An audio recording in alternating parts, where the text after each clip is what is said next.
Kakadosh Boker Or, Beki'im Bahalacha 6, Siman 160, which is Kuf Samech, Halacha 36, is day 63. We're talking about the amount of water which is required, which is going to be a revi'it. We did this yesterday. No, so sorry. It's day 64. Okay? Day 64, page 157. Okay? Halacha Mem Aleph. Okay? So page 157. Yeah? Okay. So page 157, Mem Aleph. What about two people for one revi'it? Okay, 157. If two people need to perform netilat yadayim, but they only have a revi'it, it is possible for them to use it together. One person should hold his two hands directly underneath those of his friend, with very little space between them, and both intending to fulfill the mitzvah. A third person, this is mamasha. A third person then pours the water on their hands, so the water runs over the fingers of the top and cascades onto the fingers of the bottom one. Yeah? So therefore you're doing 2 for 1. You're a babahaki, 2 for 1. Each of them must make sure that the entire surface area of his fingers has been wetted by the stream of the water, so that he will be fulfilled the mitzvah. Although less than a revi'it of water reaches the hands of the second person, being that some obviously remains in the hands of the first person, he nevertheless fulfills the mitzvah. Since this water was poured from a container that was originally holding a revi'it of water, both people must recite the bracha of on netilat yadayim. Thank you. Okay, halacha 42. If someone performed the mitzvah of netilat yadayim and afterwards began to wonder whether he used sufficient water or not, he's not obligated to repeat the mitzvah. Because again, any type of a safek, any doubt, you're going to be okay. If he's in doubt whether there's enough water in the container before he performs the mitzvah, he must not attempt to perform with this water. This is not considered a genuine doubt, since you could use much more water. Meaning, before the fact, it's not good. After the fact, it's going to be okay.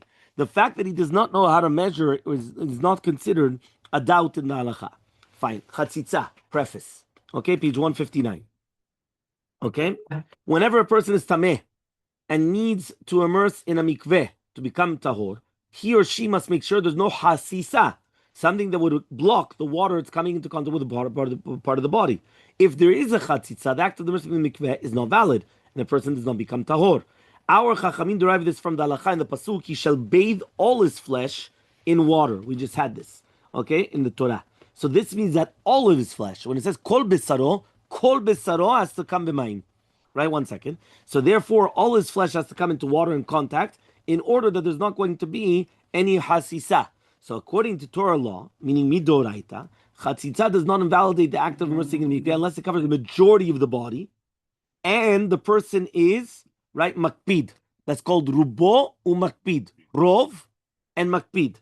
Chachamim, they ruled that even chatzitza on miuto, on the minority umakpid, or, right, but only if the person would not want the chatzitza there, or they instituted the right, if it's going to cause rubo ve'eno makpid.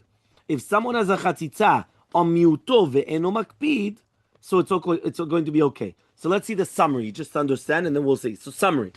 Chatzitza that covers the majority of the person's body, and he does not want it, mina Torah hasisa. Again, one more time. Rubo umakpid. Rubo means rov aguf. That means the chatzitza is on rov aguf. Umakpid. Rubo umakpid is the nikra chatzitza mina Torah. Next, what happens if it's going to be miuto? Yeah, on the minority. Umakpid. So he comes and he says, in such a case, midrabbanan. Yeah, why? Mina Torah. It's going to be okay. Or if it's going to be miuto, but he's makpid, also midrabbanan. So one more time, everyone understood? One more time. Rubo makpid, mina Torah chatzitza. Rubo she'eno makpid, or miuto umakpid, that means basically one of the two. It becomes midrabbanan. So when is it okay? If it's al miuto ve'eno makpid, meaning it's like two things that are going to be okay. Okay? So when our sages instituted the mitzvah netilat yadayim, they applied the same rules regarding chatzitza. So netilat yadayim ve'chasisa selamim shos. Zebidiyuk oto davar. Okay? If a chatzitza covers most of the area of the hands, so it's going to be invalidating, even if he wants it to be there. The chatzitza only covers a small portion of the area, so therefore he says it likewise invalidates netilat yadayim. If it's going to be a small portion, ve'eno makpid, it's going to be okay. So even though the mitzvah netilat yadayim is again drabanan, they nevertheless still they put them together, and therefore they have the same halachot. So that's going to be very, very important, right?